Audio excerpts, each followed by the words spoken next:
ជំរាបសួរលោកគ្រូអ្នកគ្រូនៃសិក្សានុសិស្សទាំងអស់ក្រុមយើងខ្ញុំជានិស្សិតនៅឆ្នាំទី2នៃសាកលវិទ្យាល័យគ្រប់គ្រងនិងសេដ្ឋកិច្ចខេត្តបន្ទាយមានជ័យក្រុមយើងខ្ញុំបានចូលមកស្រាវជ្រាវនឹងសមាសធាតុទាំង8នៃការគ្រប់គ្រងនិងអាជីវកម្មដោយដឹកនាំដោយលោកគ្រូកាក់ពេញនៃមុខវិជ្ជា Service Marketing ដែលបានចុះទៅសិក្សានៅក្នុងហាងដែលមានឈ្មោះថាមលីបបសហើយមានទីតាំងនៅក្រុងពុយប៉ែតផ្ទាល់សូមអរគុណអូយចេញប្រេងហោណា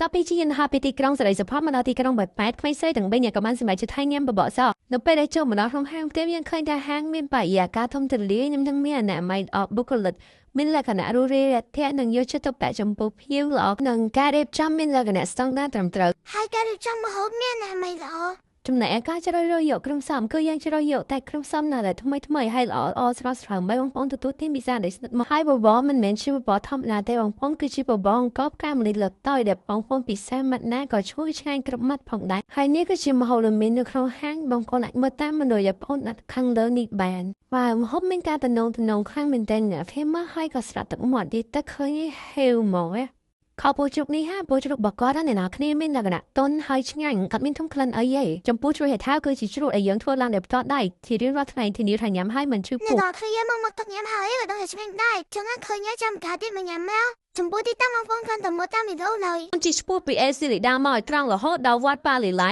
បងប្អូនឃើញផ្លូវបាត់ចូលខាងស្ដាំដៃមួយហ្នឹងគឺផ្លូវសន្តាគារ CT ប៉ែតបងប្អូនជីចូលទៅហើយចូលឲ្យត្រង់រហូតទៅដល់សាលារៀនបឋមសិក្សានេះមិត្តហើយបងប្អូនជីទៅឲ្យត្រង់ទីទៀតទៅឃើញមានដើមថ្នោត2ដើមនៅមុខ Apple ចំពោះហាងបបរសហ្នឹងគឺនៅតល់មុខជាមួយនឹង Apple ផ្ទាល់តែម្ដងបងប្អូននេះគឺហើយចំពោះបងមកធ្វើការវិខ្យមហាងរបស់យើងគឺប្រើប្រាស់នៅចាំងក្រដាសដែលជួយគិតគូរដល់សុខភាពរបស់អ្នកប្រើប្រាស់និងជួយការពារបរិស្ថានហើយការវិខ្យមនេះមួយធានាគុណភាពនៅអនាម័យហើយមានលក្ខណៈស្តង់ដារត្រឹមត្រូវចំពោះបងដែលមិនអាចមកដល់ទីតាំងតបងអាចធ្វើការកម្មតាមរយៈ Grab Food, Wellness, Food Panda និងធ្វើការទំនាក់ទំនងតាមរយៈ Page និងលេខទូរស័ព្ទខាងក្រោមបាន